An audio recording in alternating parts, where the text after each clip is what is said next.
Rupanya Lailatul Qadar ora usah darani ganjil, sing darani ganjil ya so. Aneh-aneh. Lailatul Qadar ya mulai tanggal 1 Ramadan. Malah ulama darani mulai ruwah iso wis ruwah wingi. Oh, kalau sering tau Lailatul Qadar ya kadang mulut, kadang Dzulhijjah. Kalau kan jenisnya on time. Kayak wong melarat, dene dhuwit pendak entuk THR. Nah, wong marang pangeran ya Syawal selo besar ya entuk napa? Lailatul Qadar. Mergo Lailatul Qadar iku malam diturunane Quran. Quran itu turun Ramadan tok apa tau Syawal tau? Syawal ya tau, Dzulhijjah tau. Dzulhijjah tau. Bolak-balik al-yauma akmaltu lakum turun tau bulan apa? Dzulhijjah. Kowe ku mari amatir, itu angel terang. Sing darane Lailatul Qadar iku malam diturunne Quran. Quran turune iku ya macam-macam, ra Ramadan nggih bolak. Ya, tapi ana kelas-kelas premium, ana kelas umum, kelas umum ya pokoke Ramadan. Sing ganjile dipilih salah sitok. Dadi iku pembatasan napa? Al-Quran dhewe turun coba surat paling terkenal, ayat paling terkenal al-yauma akmaltu lakum turun tanggal piro? Tanggal 9 Arafah Dzulhijjah haji wae. Padahal takrif Lailatul Qadar layat apa? Unzila fihil Qur'an. Ya, tapi ilmu ini mari debat biasa. Semuanya wong ora takok wong Gus nuzul Quran tanggal piro 17. Lailatul Qadar tanggal 1. Bejare nuzul Quran yo pas Lailatul Qadar. Wong-wong lak muni bingung napa wong. Nah aku sing ra bingung. Lha kok ora tau mikir jajal. Nuzulul Quran sing resmi ning kitab-kitab tanggal piro? 17. Lailatul Qadar tanggal. Padahal Lailatul Qadar disifati apa? Malam turune. Nek ora tau bingung ngono. Wah, ana kadang ngirim wong goblok, wong kok ayeme ngono. Ya ora tau mikir.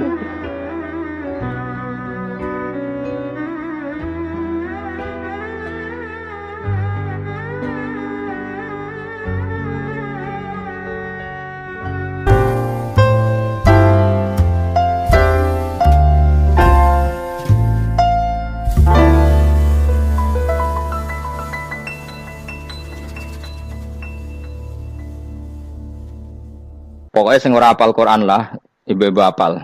Yo syaratnya. Terus sing ora hafal ibu-ibu hafal kudu hafal ayat iki. Paling gak iku hafal maknane. Ya tak wacana sitok-sitok. Summa aurasna, manan kemudian saya kasihkan. Karena anak dimaknani waris itu kan kesane sing ngekeki mati. Padahal Allah ora mungkin mati. Mulane Imam Suyuti urun atoina, manane aurasna iku atoina paring. Kok nak dimaknani waris kesane kan yang memberi mati, padahal pangeran ra bakal mati. Ono Imam Suyuti. Cara aku niku wong Isra kabeh maksudnya ora ngono. Mulane aurasna mek dekne diganti apa? Atoina. Ya agak ulama dadi ra roh karepe. Nak kula roh karepe aurasna iku kan waris. Waris kesane kan mati. Terus dekne urun atoina. Terus Alkitab iku kitab apa saja, Injil ya kitab, ya kan? Alkitab. Lah kuwatir darani Injil dekne Imam Suyuti urun Al-Qur'an. Wis bener to iki? Paham ya? Kowe tak warai dadi wong alim ya. Oh ya bener. Ya salim berarti. Soleh boyong cara santri soleh boyong. Soleh. Nah ayat ini menurut saya bukti bahwa kita pasti benar. Terus kita ini kelompok ahli sunnah napa wal jamaah itu pasti benar. Meskipun secara personal kita salah, tapi mazhab kita pasti benar. Ya apa ayat ini kan jelas ayatnya. Kemudian kitab ini Al-Quran ini tak kasihkan orang-orang yang kami pilih. Orang dipilih Allah itu kan kelas super. Ya kan? Allah yang milih loh, bukan sekedar lembaga negara. Allah yang milih, itu kan berarti super. Tapi kemudian orang super itu uniknya Allah bilang faminhum dzalimul linafs. Orang yang saya pilih itu kemudian ada yang kelakuannya itu kurang ajar, zalim. Sekarang pertanyaannya, orang yang zalim itu bagian dari yang dipilih apa keluar dari yang dipilih? Keluar bagian apa keluar? Bagian. Makanya cara ahli sunnah wong fasik ora keluar dari Islam. Mergo minhum rujuke je alladinas tofaina. Paham ya mulane ora usah terprovokasi wong-wong. Wong nek zina ora Islam, dosa gede ora Islam, nyekel pathok kuburan ora Islam, dikeris ora Islam. Iku keliru. Wong Allah dhewe dawuh kemudian Quran ini tak kasihkan sama orang-orang yang kami pilih. Lah yang kami pilih itu ada yang berstatus dolim. Artinya yang dolim pun masih berkategori yang kami pilih. Artinya minimal tidak keluar dari nopo Islam. Itu kan normal. Misalnya saya sebagai pelatih milih 11 pemain. Ya tentu setelah di lapangan ono sing dolim kan. Mau ngamun toh. Mau kerobok toh. Tapi tetap dia pilihan kan. Tapi tentu nanti yang terbaik ya yang kerja keras, yang ngegulno. Tapi kan tetap dia sudah pemain di dalam situ. Jadi jelas ya. Makanya ya saya ulang lagi ya. Tak latihan. Misalnya ja'an nasu misalnya. Manusia itu datang faminhum zaidun. Waminhum amrun. Waminhum bakrun. Artinya ketika kata manusia itu pasti memasukkan zaid, amr, bakar. Orang-orang yang dipilih Allah itu ya siapa saja. Yang penting kategorinya dipilih. Meskipun setelah dipilih Allah itu ada yang berstatus dolim. Nah kenapa tetap dipilih Allah? Ya karena dia punya status. Tak warai ya jadi wong alim. Anggap aja Lailatul Qadar. Ora usah darani ganjil. Sing darani ganjil ya sapa? Aneh-aneh. Lailatul Qadar ya mulai tanggal 1 Ramadan. Malah ulama darani mulai ruwah. Iso wis ruwah wingi. Oh, kalau sering tau Lailatul Qadar kadang mulut, kadang Dzulhijjah. Kalau kan jenisnya on time. Kayak wong melarat, dene dhuwit pedak entuk THR. Nah, wong marang pangeran ya sawal selo besar ya entuk napa? Lailatul Qadar. Mergo Lailatul Qadar iku malam diturunane Quran. Quran itu turun Ramadan tok apa tau Sawal ya? Sawal ya tau, Dzulhijjah tau. Dzulhijjah tau. Bolak-balik al-yauma akmaltu lakum turun bulan apa? Dzulhijjah. Kowe ku mari amatir, itu angel terang. Sing darane Lailatul Qadar iku malam diturunne Quran. Quran turune iku pira? Ya macam-macam, ra Ramadan nggih bolak. Lah tapi ana kelas-kelas premium, ana kelas umum, sing kelas umum ya pokoke Ramadan. Sing ganjil, ganjilnya dipilih salah sitok. Dadi iku pembatasan apa? Nah, Quran dhewe turun coba surat paling terkenal, ayat paling terkenal al-yauma akmaltu lakum turun tanggal pira? Tanggal 9 Arafah Dzulhijjah haji wada. Padahal ta'rif Lailatul Qadar apa unzila fihil Quran. Ya tapi ilmu ini mari debat biasa. Umume wong ora takoki wong Gus nuzul Quran tanggal pira 17. Lailatul Qadar tanggal 21. Ya jare nuzulul Quran yo pas Lailatul Qadar. Wong-wong nak muni bingung nang wong. Nah aku sih ra bingung. Lha kok ora tau mikir jajal. Nuzulul Quran sing resmi ning kitab-kitab tanggal pira? 17. Lailatul Qadar tanggal. Padahal Lailatul Qadar disifati apa? Malam turune. Quran. Nek ora tau bingung ngono. Wong kadang ngirim wong goblok, wong kok ayeme ngono. Ora tau mikir. Aku gumun goblok-goblok. Dadi ana ilmu paradok barang ya tenang, santai. Padahal ya tak bedhek ya. Nuzul Quran tanggal piro? Sing resmi cara kitab-kitab 17 Ramadan. Lailatul Qadar sing resmi 21 nganti 29. Terus Lailatul Qadar iku wulan apa? Wulan diturunkannya Al-Qur'an. Berarti tanggal piro? Bocah dijak pinter ya kan inna anzalnahu fi lailatul qadar. Saya tak tahu. Nuzul Quran tanggal piro? 17. Lailatul Qadar. Seliko. Terus Lailatul Qadar ku malam diturunkannya Al-Qur'an turun tanggal 17. Berarti Lailatul Qadar tanggal ada dik. Ora tau kalau yo gumen mek wong-wong. Yo kok penak wae. Mulai dadi wong alim loro, Kang ora usah mari eskal. Ngaduk ditung bodho penak. Pokoke nuzul Quran piro Kang? 17. Lailatul Qadar selikur. Lho jare Lailatul Qadar pulang tujune Quran kok beda tanggale. Kan gak tau ge mikir. Alhamdulillah. Tapi Ron, Lailatul Qadar tanggal piro? Saiki pinter. Tanggal piro, Bos? 17 berarti kelewat. Jadi ilmu itu kabeh bingung no kan. Ya biasa bingung. Mulane yang bodoh barokah. Barokah. Barokah. Kula cara ora dipilih pangeran nggih milih dadi wong bodoh, Kang. Tapi wong pangeran milih kula dadi wong pinter dadi tak syukuri wae. Tapi kadang kula iri, wong bodoh iku iri. Modele penak urip ngono. Santai. Ya saiki ya Lailatul Qadar iku sifatnya apa? Inna anzalnahu fi lail. Normalnya kan Ainu nuzulil Quran yo ainu lailatul qadar. Berarti tanggal piro? Dorawade lagi. Innalillahi wa inna ilaihi raji'un. Kita warai ilmu cara wong alim. Meskipun sampean boleh bantah siji yo kadang keterbatasan ilmu. Nomor loro hasud, bantah kan sebab macam-macam. Hasud, nomor telu bantah gue kegiatan. Kayak wong kuliah nak gak kritis kan darani ra pinter. Jadi cocoklah ya kudu bantah. Engko khas-khasan cerdas apa? Nomor 4 bantah niku sifate wong wedok. Menang kalah protes. Berarti kowe ora lanang berarti wedok, tukang protes wedok. Nomor 5 bantah itu berarti dia punya keiskalan tapi gak bisa keluar dari keiskalan itu. Jadi problem Anda ditimbangkan ke saya. Itu ya ora sopan. Problem-problemnya dhewe kok ditimbangkan ke saya. Begini terang hukumnya Allah Ta'ala itu ada yang berstatus itu lugu. Lugu itu ya lugu ummi. Karena agama ini memang ummi. Ummi itu lugu. Sehingga agama ini tidak perlu diterangkan. Ketika Abu Hanifah, agama ini ketika datang, itu orang lugu. Lugu itu murni. Murni itu proporsional. Sehingga sifat ummi itu baik. Misalnya saya bilang gini, rungono awas kena keliru. Kalau kamu sholat itu batal kalau makan. Itu ukurannya 1 upo apa 1 piring? 1 upo kan?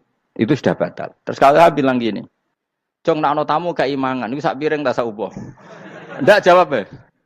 1 piring. Orang iso misal, tak keimangan, gue 1 upo. Nah, lalu Anda ditanya gini, lalu definisi makan itu apa? Memasukkan 1 piring ke mulut, apa 1 upo ke mulut? Dalam bab sholat, 1 upo ke mulut itu makan. Tapi dalam bab hormat tamu itu 1 piring. Setuju ya? Tak warai pinter kayak. Ayo tak warai ya. Wes setuju ya? Wes pinter. Lo jawab wes pinter. Urung. Lailatul Qadar ya ngono. Misalnya Lailatul Qadar menjadi super karena ada sesuatu yang super turun yaitu Lailatul Quran. Jadi menjadi super karena yang turun adalah sesuatu yang super dan itu artinya tanggal lho sawane aku cek iku utek tanggal 21 kabeh sing ngaji ning kene. Wes jelas inna anzalnahu fi lailatul qadar. Hurujuke ning ndi? Quran kan? Wa ma adraka ma lailatul qadar. Lailatul qadri khairum min alfi syahr. Makanya Lailatul Qadar itu ya bisa saja tanggal 1 kemarin sudah kelewat. Mbok entah ini jebelis baris dada. Atau mungkin Saban. Jadi perdebatan ulama tentang Lailatul Qadar. Malah ada wali yang bilang saya tiap hari mendapat Lailatul Qadar. Nah, itu malah ra kelas meneh, itu malah pusing, malah napa? Pusing. Udah gak usah mikir itu. Jadi hukumnya Allah itu ada 2. Ada hukum itu lugu dan ini bagus. Makanya saya itu kenangan saya terbaik dalam membela Allah dan Rasul. Saya ulang lagi, kenangan saya terbaik dalam membela Allah dan Rasul itu masalah faraid. Dulu mungkin banyak yang ingat lah ketika tahun berapa lupa saya. Tapi ada seorang menteri dan pakar Islam menggulirkan isu hak waris itu sama. Lelaki dan perempuan sama. Alasannya karena perempuan sekarang kerja. Jadi gara-gara kesamaan gender kemudian mereka ingin bagi waris itu apa? Sama lidzakari bisuhadil unsain itu ditentang. Gerakan itu pernah menguat, termasuk yang bisa dengan tanda kutip bisa menghentikan gerakan itu termasuk itu saya. Yang punya pikiran gitu tak parani, tak tantang begini. Saya bilang gini, Anda ngomong ini itu karena pinter apa karena tren? Tak tanya, ya karena pinter. Saya ini kan orangnya keren, punya kepangkatan jos lah. Ya kepangkatan jos, kepangkatan dunia, mesti cara pangeran bojos ora ya ora roh. Cara ukuran dunia itu jos lah. Tak tanya, saya itu Pak Ba, termasuk yang setuju gerakan kesamaan gender. Dulu kan lelaki perempuan itu beda sekali karena lelaki kerja perempuan tidak. Sekarang sama-sama kerja maka warisnya harus sama. Terus saya tanya gini, lalu penyebab warisan itu kerja apa lelaki? Dia jawab kerja. Dia nggak ngerti kalau ngadepin saya. Saya ini kan orang alim yang biasa belajar mantek. Dia ini roh nak aku ngalim. Sembrono ya jadi ini. Ketika tak tanya gini, lalu misalnya saya punya anak, yang anak saya putri itu direktur BUMN atau direktur bank atau direktur PT besar. Kemudian anak lelaki saya idiot, goblok. Warisannya dikasihkan siapa? Kalau kerja adalah alasan dapat warisan, berarti anak saya perempuan itu yang dapat warisan dong. Anak saya lelaki kan idiot, nggak kerja. Lalu warisan itu berdasar prestasi apa empati? Kalau berdasar prestasi malah Anda ini aneh. Sudah kerja direktur BUMN hanya karena dia kerja, dia dapat warisan. Karena Anda bilang asbabul irsi adalah kerja. Kalau saya bilang karena empati, saya juga agak fair. Yang kerja juga butuh modal gak saya warisi, tapi yang idiot tak warisi karena warisan berdasar empati. Lalu Anda milih mana? Bingung deh. Sampai dia ikrar, saya belum pernah mendapat perlawanan seperti ini. Karena Anda ngomong sama orang-orang goblok, kata saya. Terus saya bilang, saya ini ngaji Wahab, khatam berkali-kali. Anda mungkin baca kitab Wahab itu hanya terjemah. Maka menurut Islam, yang menjadi hak waris itu sebabnya zukurah wal unasah. Kelelakian menjadi dapat 2 bagian, keperempuanan menjadi 1 bagian. Dan itu Islam tidak mau urusan dengan prestasi maupun empati. Mujarrodul zukurah dan mujarrodul unusah. Sehingga dengan seperti ini tuh Islam nggak ribet. Coba kalau kamu pakai ilatul hukmi, pakai cara berpikir logika, malah ruwet. Karena tadi, kalau kesamaan gender itu karena perempuan kerja, lalu misalnya yang lelaki idiot misalnya atau pengangguran, warisan kamu kasihkan siapa? Kalau kerja itu menjadi alasan hukum, kamu kasihkan yang perempuan kan? Aneh enggak? Yang sudah kerja malah kamu kasih warisan yang nganggur? Enggak. Berarti berdasar prestasi atau berdasar empati. Kalau kamu dapat warisan, idiot dulu dong. Idiot dulu, goblok dulu, kecelakaan dulu, baru dapat warisan karena dapat empati. Yang sudah PNS enggak perlu dapat warisan karena sudah juga ruwet. Fikih seperti ini ruwet enggak? Ruwet. Nah, kata Imam Haromen gurunya Ghazali, agama itu kadang dinuna dinul ajais. Kita ikut yang lugu saja. Allah bilang lelaki dapat 2 bagian dari perempuan, ya lelaki ya yang punya alat kelamin, penis. Perempuan yang punya farji, ya sudah gitu aja, gak usah ruwet-ruwet. Kenapa begitu? Ya sudah seperti itu. Nanti lama-lama gini kalau diterusin. Ada seorang dokter fikih perempuan. Dia menguasai fikih sholat. Ruhin lanang tapi gak menguasai fikih sholat. Rohnya mau pesolatan misalnya. Lalu yang jadi imam siapa kalau berdasar prestasi? Perempuan dong, karena dia doktoral fikih sholat. Dia menguasai aneh-anehnya sholat. Goro ibu masaili sholat dia menguasai. Sementara Ruhin takut sholat itu apa Ruhin? Pokoknya ini gugus ngadeg terus lugu. Terus ngadeg malah. Apa? Ada mulan. Nak salam ngalerin. Dia tahunya hanya itu dok. Lalu kalau nuruti, imam sholat adalah yang terpandai dalam fikih sholat. Tentu yang imami perempuan. Tapi agama ini tidak seperti itu. Pokoknya wong lanang imami. Wong beda. Jadi makanya kata Imam Haromen, dinuna dinul ajais. Sampai Said Muhammad itu sering ngutip beliau gini kan, Allahumma imanan ka imanil ajais, ya Allah. Semoga iman saya menerima konsep engkau itu ka imanil ajais. Imannya wong wedok-wedok sing lugu. Ajis itu perempuan lugu yang sudah sepuh. Jadi misalnya ngukur anak seneng ya anak kono gedang goreng, ngekei duwe, ya lugu saja. Itu bagus. Daripada kamu pakai argumentasi, karena argumentasi ini sebetulnya kelihatan cerdas, tapi ada kebodohan masif. Karena tadi, kalau hak waris kita otak-atik dengan prestasi, maka yang pro empati akan protes. Paham ya? Masa yang sudah kerja dikasih banyak, yang idiot enggak? Tapi kalau berdasar empati juga aneh. Masa dapat warisan harus goblok dulu, harus kecelakaan dulu. Maka Rasulullah pernah ngendikan ketika ditanya, lalu warisan untuk siapa ya Rasulullah? Nabi jawabnya lucu. Fali aula rojulin dakarin. Jadi Nabi sempat ngendikan kata rojul. Kemudian direvisi dakarin. Fali aula rojulin dakarin. Semua ulama ngendikan dakarin di sini adalah badal. Nabi ngendikan rojulin, kemudian Nabi ingat kalau rojul itu identik dengan lelaki dewasa. Apa? Kemudian Nabi mengulang lagi, zakarin, tidak harus dewasa, yang penting lelaki. Jadi meskipun baru lahir, kalau dalam keadaan baru lahir namanya apa? Kan zakarin kan? Belum bisa dikatakan rojul. Paham ya? Nabi ngulang 2 kali, fali aula rojulin zakarin. Ini penting saya utarakan supaya clear. Jadi agama itu gak usah diotak-atik. Ya itu tadi, misalnya imam sholat itu lelaki. Ya sudah lelaki. Lelaki itu apa? Yang punya alat kelamin lelaki. Jangan dibalik ini. Yang dikatakan lelaki itu orang kuat. Sehingga meskipun perempuan kalau kuat, misalnya perempuan anggota poluan, lelakinya cemen, idiot, maka imamnya perempuan gitu. Karena makna lelaki adalah kuat. Ini keruwetan. Jadi agama itu tidak seperti itu. Nah sekarang kembali ke pilihan. Yang dikatakan pilihan itu orang hebat. Apa yang dipilih Apa berdasar definisi? Apa berdasar kehendak yang milih? Lo kok mulai do pinter, tumben. Tumben do pinter. Alam raya ini milik Allah. Dan semua di alam raya ini milik Allah. Maka dipilih tidak dipilih itu terserah yang punya apa terserah kita. Apa terserah kriteria, apa terserah definisi. Dalam konteks kita sebagai objek diambil, tentu terserah yang punya. Kemudian Allah bilang, orang-orang itu saya pilih. Nah kalau milihnya Allah berdasar kepunyaan, tentu Allah boleh dong memilih orang yang sebetulnya berstatus dolim. Ya tapi ya tetap dia dolim, tapi ya tetap dipilih. Kenapa ya? Karena Allah yang punya. Saya misalnya orang kaya, boleh nggak punya HP buruk? Boleh kan? Terserah saya. Saya orang kaya, beli HP mahal, medium, dan paling buruk. Boleh enggak? Boleh, saya yang punya. Nggak boleh, Gus, dengan orang kaya harus beli HP yang mahal. Yang bilang harus siapa? Nah, kegoblokan kita ini seperti ini. Nak wong sugih HP ini kudu larang. Nak wong alim kudu bojone ayu. Sing kudu darani kudu ayu ku sapa? Nak maji jalan kudu mlebu swarga. Lho kudu iku sing swargane mbam tapi kudu. Nah, kita ini sering berpikir ngatur Tuhan. Nah, Indonesia negara yang mayoritas Muslim terus Islam Indonesia kudu dadi sampling Islam seluruh apa?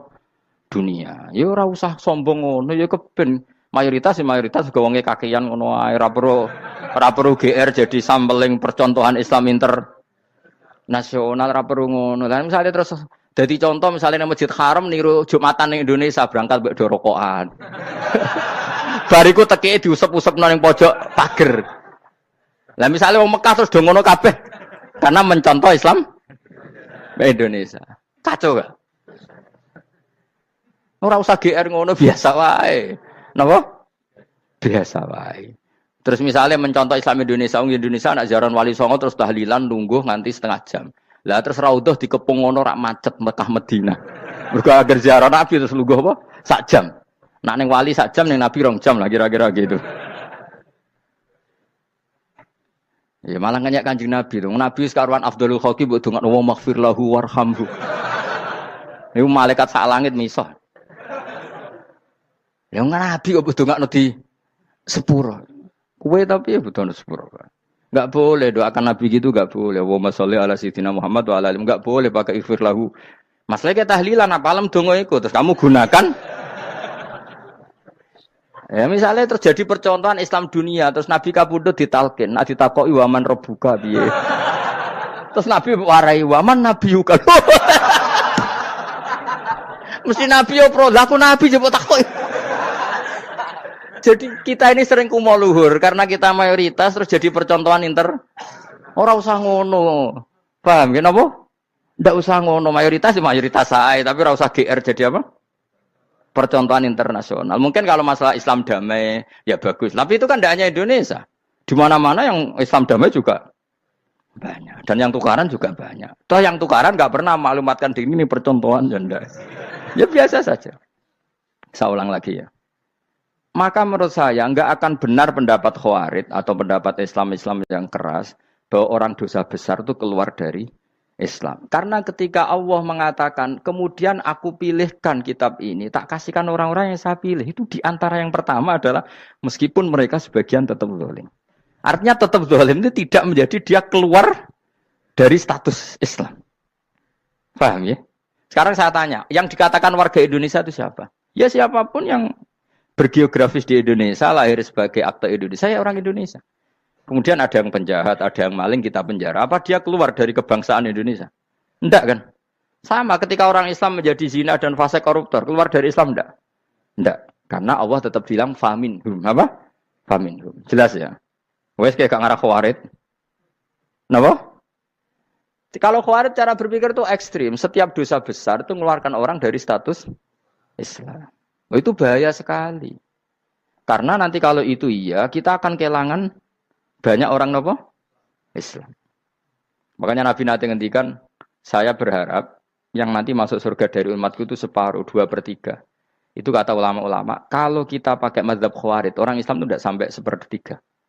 Karena banyak yang keluar dari Islam. Duwe keris gak Islam, duwe akeh ra Islam. Nglakoni jimat gak Islam, nyekel patok gak Islam, dosa gede gak Islam, korupsi gak Islam.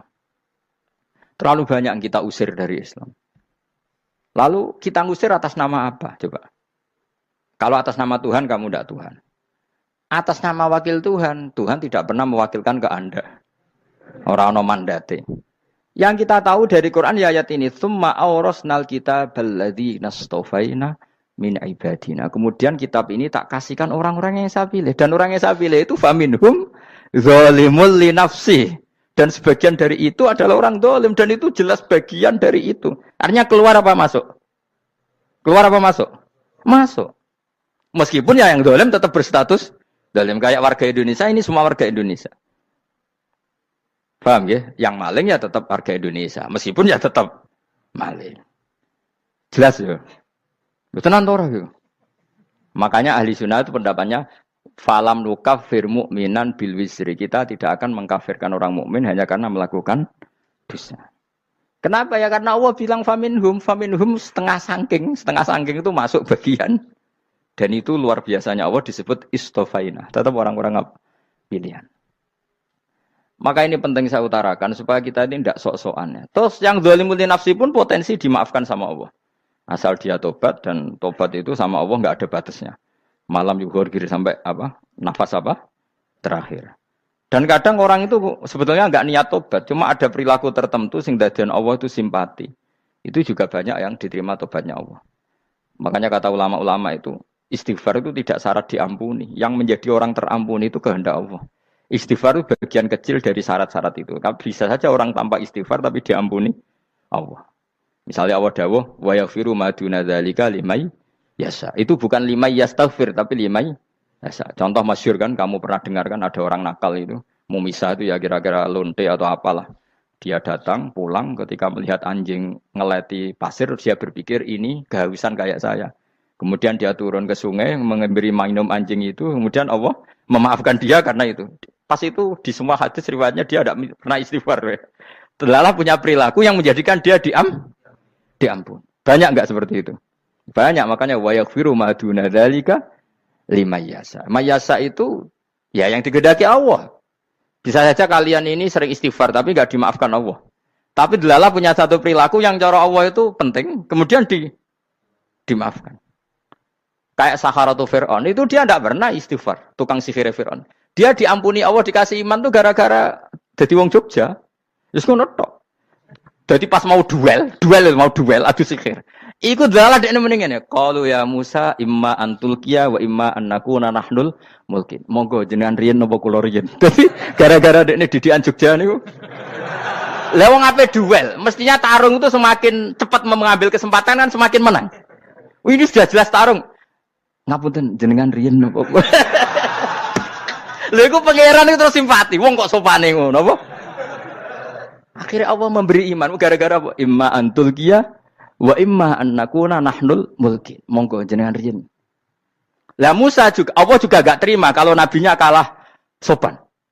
Sehingga Allah memerintahkan Musa adalah sopan. Mboten jenengan mawon. Jadi Nabi Musa qala bal alqu. Jadi Nabi Musa enggak jenengan riyen mawon. Jadi coba itu kan unik. Dia tidak ingin diampuni Allah, tapi adalah dia sebenarnya satu perilaku yang menjadikan Allah itu simpati, yaitu kesopanan dia dengan Nabi Musa. Imma antulqiya wa imma annakuna nahnul. Nabi Musa juga bilang qala bal alqu moga jenengan riyen mawon. Akhirnya sakar nggih nak ngoten. Makanya Firaun tuh mangkelnya bukan main. Ketika pertunjukan itu akhirnya kan Saharatu Firaun kan kalah. Setelah kalah langsung iman. Maka kata Firaun, ini jelas Musa itu guru kamu. Cuma pura-pura saja kamu pro saya. Lah buktinya apa? Jare buktinya tadi monggo-monggonan gitu. Makanya Fir'aun bilang innahu lakabirukumul ladzi 'allamakumus sihr. Wah, iku mesti Musa iku gurumu. Padahal ya gak kenal sama sekali. Cuma gara-gara monggo-monggonan tadi itu akhirnya terus pikirannya Fir'aun. Wah, mesti wis kenal suwi mau gayane tok. Mergo gara-gara monggo jenengan riyen. Mboten, monggo jenengan. Jadi makanya sampean jangan putus asa. Makanya keliru sekali kalau kita bilang diampuni Allah nunggu istighfar. Enggak. Tentu istighfar penting, kita sepakat. Istighfar itu penting, kita sepakat. Tapi itu tidak satu cara-caranya Allah untuk orang bisa diampuni. Nabi misalnya yang ngendikan ana wa kafilul yatim kahateni fil jannah. Coba. Orang sering istighfar sama kafirul yatim, kira-kira surganya cepat mana? Cepat kafirul yatim meskipun gak istighfar. Kalau istighfar terus tapi medit ra karuan. Tak jamin pun rokok alamatnya medit jelas nih rokok aku roh. Terus jelas. Al-bakhil itu koribun minan nar, jelas alamatnya deket-deket situ lah, paham ya? Wes jelas as-sakhi koribun minallah, koribun minan nas, baidun minan nar. Nah al-bakhil baidun minallah, baidun minal jannah, koribun minan nar. Jadi mau medit itu ya deket-deket situ alamatnya sudah jelas deket-deket neraka. Ana wa kafilul yatim kahataini fil. Berapa? Apa semua yang dimaafkan Allah Nabi nyebut syaratnya istighfar? Kebanyakan malah enggak. Orang alim misalnya. Makanya orang alim kalau jarang istighfar kamu enggak usah iri. Orang alim tuh mulang tok, itu langit bumi mintakan ampun. Wa innal alima lastaghfiru lahu man fis samawati wa man fil ard hatta khitan fil bahr. Orang alim itu otomatis dimintakan maaf oleh langit dan bumi sampai iwak ning laut.